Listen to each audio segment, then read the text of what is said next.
سیدہ عائشہ پر بہتان تراشی۔ کیا آپ جانتے ہیں کہ سیدہ عائشہ پر بہتان کیوں اور کس نے لگایا؟ آخر کیا واقعہ پیش آیا کہ اللہ تعالیٰ کو آپ کے اس بہتان کا جھوٹا ثابت کرنے کے لیے وحی نازل کرنا پڑی؟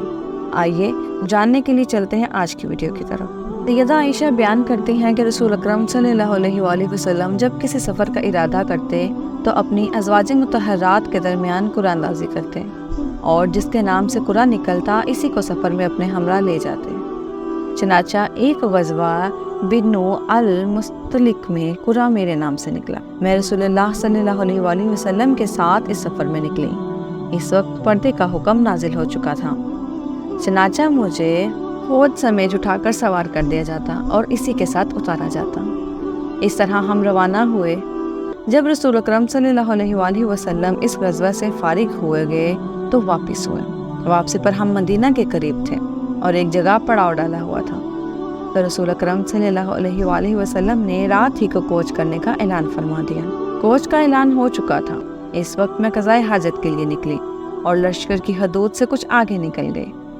قضائے حاجت سے فارغ ہو کر جب میں اپنی سواری کے پاس پہنچی اور اپنا سینہ ٹٹولا تو زفتار جیسے مہرا کا بنا ہوا میرا ہار ٹوٹ کر غائب ہو چکا تھا۔ چنانچہ میں فوراً واپس ہوئی اور اپنا ہار تلاش کرنے لگی۔ تلاش کرتے کرتے مجھے تاخیر ہو گئی۔ ادھر وہ لوگ جو مجھے سوار کیا کرتے تھے آئے اور میرے ہودز کو اٹھا کر میرے اونٹ پر رکھ دیا جس پر میں سوار ہوا کرتی تھی۔ انہوں نے سمجھا کہ میں ہودز کے اندر ہی موجود ہوں۔ ان دنوں عورتیں بہت ہلکی پھلکی ہوا کرتی تھیں کیونکہ انہیں بہت معمولی خوراک ملتی تھی، اس لیے ہود اٹھانے والوں نے جب اسے اٹھایا تو اس کے ہلکے پن میں انہیں کوئی فرق محسوس نہ ہوا۔ ویسے بھی میں اس وقت بہت کم سن لڑکی تھی۔ غرض اونٹ کو اٹھا کر وہ بھی روانہ ہو گئے۔ لشکر کی روانگی کے بعد مجھے اپنا ہار مل گیا۔ میں ڈیرے پر آئی تو وہاں کوئی موجود نہ تھا، نہ پکارنے والا نہ جواب دینے والا، اس لیے میں اس جگہ آئی جہاں میرا اصل ڈیرا تھا۔ مجھے یقین تھا کہ جب لشکر کو میری عدم موجودگی کا علم ہوگا تو وہ ضرور مجھے لینے آئیں گے۔ میں نے سوچ کر اپنی جگہ پر بیٹھ گئی اور اس دوران میری آنکھ لگنے لگی اور حضرت سفیان بن معطل رضی اللہ تعالیٰ عنہ لشکر کے پیچھے پیچھے آ رہے تھے، کیونکہ وہ لشکر کے پیچھے رہنے پر مامور تھے تاکہ لشکر کی کوئی چیز چھوٹ جائے تو وہ اٹھا لیں۔ صبح وہ پڑاؤ کی جگہ پہ آ پہنچے۔ انہوں نے ایک سوئے ہوئے انسان کا سایہ دیکھا۔ جب قریب آ کر دیکھا تو مجھے پہچان گئے۔ پردے کے حکم کے نزول سے قبل انہوں نے مجھے دیکھ رکھا تھا۔ مجھے پہچان کر انہوں نے اِنَّ لِلَّهِ وَإِنَّ إِلَيْهِ رَاجِعُونَ پڑھا تو ان کی آواز سے میں جاگ گئی اور فوراً اپنے چادر سے اپنا منہ ڈھانپ لیا۔ اللہ کی قسم انہوں نے مجھ سے کوئی بات نہیں کی اور میں نے اِنَّ لِلَّهِ کے سوا ان کی زبان سے کوئی لفظ نہیں سنا۔ وہ کچھ بات کیے بغیر اپنی سواری سے اتر گئے اور اونٹنی کو بٹھا کر اس کی اگلی ٹانگوں کو موڑ دیا۔ میں اٹھی اور اس پر سوار ہو گئی۔ وہ سواری کو آگے سے پکڑے ہوئے چلنے لگے۔ جب ہم لشکر کے قریب پہنچے تو ٹھیک دوپہر کا وقت تھا اور لشکر پڑاؤ کیے ہوئے تھا۔ حضرت عائشہ رضی اللہ تعالیٰ عنہ کا بیان ہے، پھر جسے ہلاک ہونا تھا وہ ہلاک ہو گیا۔ دراصل تہمت کا بیڑا عبداللہ بن ابی بن سلول نے اٹھا رکھا تھا۔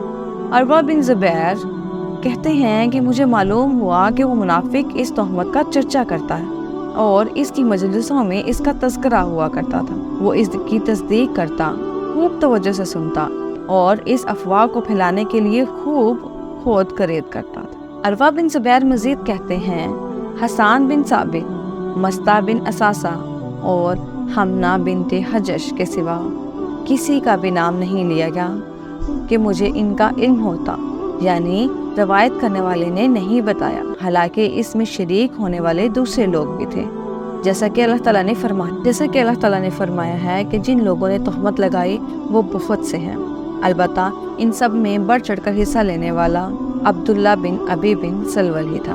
عروہ کہتے ہیں، اگر حضرت عائشہ رضی اللہ تعالیٰ عنہ کے سامنے حضرت حسان بن ثابت رضی اللہ تعالیٰ عنہ کو برا بھلا کہا جاتا تو وہ اس پر غفری کا اظہار کیا کرتی تھی اور فرماتی تھی، میرے والد اور میرے والد کے باپ اور میری عزت محمد صلی اللہ علیہ وآلہ وسلم کی عزت کی حفاظت کے لیے تمہارے لیے ڈھال بنی رہیں گی۔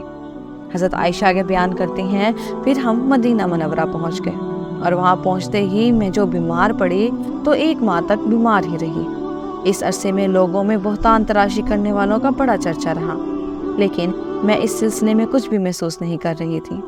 البتہ مجھے اپنی بیماری کے دوران ایک بات ضرور کھٹک رہی تھی کہ مجھے رسول اکرم صلی اللہ علیہ وآلہ وسلم کی طرف سے اس مرتبہ وہ لطیف اور محبت نہیں مل پا رہی تھی جو اس سے پہلے اپنے مرض میں دیکھ چکی تھی۔ آپ میرے پاس تشریف لاتے، سلام کرتے اور دریافت کرتے، کیفاتکم، طبیعت کیسی ہے، صرف اتنا ہی پوچھ کر واپس چلے جاتے ہیں۔ آپ کی اس طرز عمل سے مجھے کچھ شبہ ہونے لگا کہ آخر یہ انداز کیوں بدلا ہوا ہے، مگر میرے متعلق پھیلی ہوئی چیمے گوئیوں کا مجھے کچھ احساس نہیں تھا۔ بیماری سے جب افاقہ ہوا تو میں ام مستح رضی اللہ تعالیٰ عنہا کے ساتھ مناسے کی طرف گئی، جو مدینہ کی آبادی سے باہر ہمارے رفع حاجت کی جگہ تھی۔ ہم اس جانب صرف رات کے وقت نکلتے تھے۔ یہ اس سے پہلے کی بات ہے جب بیت الخلا ہمارے گھروں سے قریب بن گئے تھے۔ چونکہ ہم عرب کے قدیم طریقے پر عمل کرتے اور میدان میں رفع حاجت کے لیے جایا کرتے تھے، ہمیں اس بات سے تکلیف ہوا کرتی تھی کہ ہمارے گھروں کے قریب بیت الخلا بنائے جائیں۔ غرض میں ام مستح کے ساتھ قضاء حاجت کے لیے نکلی۔ ام مستح ابی رحم بن مطلب بن عبد المناف کی صاحبزادی ہیں۔ ان کی والدہ صفر بن عامر کی بیٹی ہیں اور وہ حضرت ابو بکر رضی اللہ تعالیٰ عنہ کی خالہ ہوا کرتی ہیں۔ انہی کے بیٹے مستح بن اساسہ بن عباد بن مطلب ہیں۔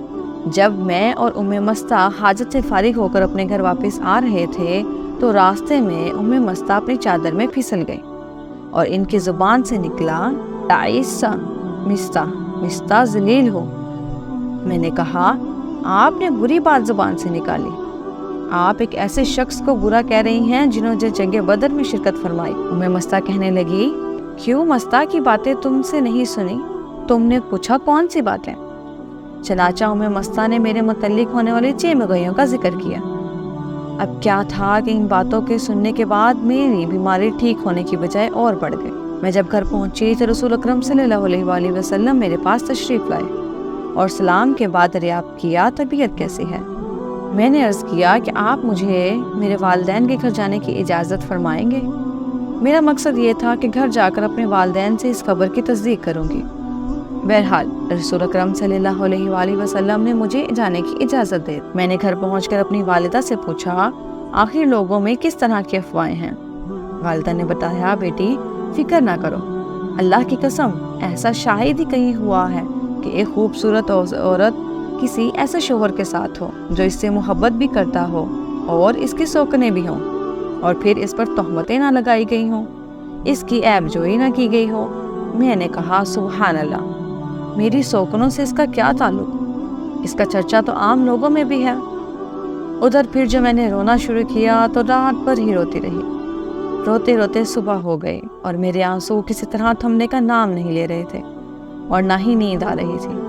ادھر رسول اکرم صلی اللہ علیہ وآلہ وسلم نے حضرت ابی بن طالب اور اسامہ بن زید کو اپنی بیوی عائشہ سے علیحدگی اختیار کرنے کے متعلق مشورہ طلب کرنے کے لیے بلایا، کیونکہ اس سلسلے میں اب تک آپ صلی اللہ علیہ وآلہ وسلم پر وحی نازل نہیں ہوئی تھی۔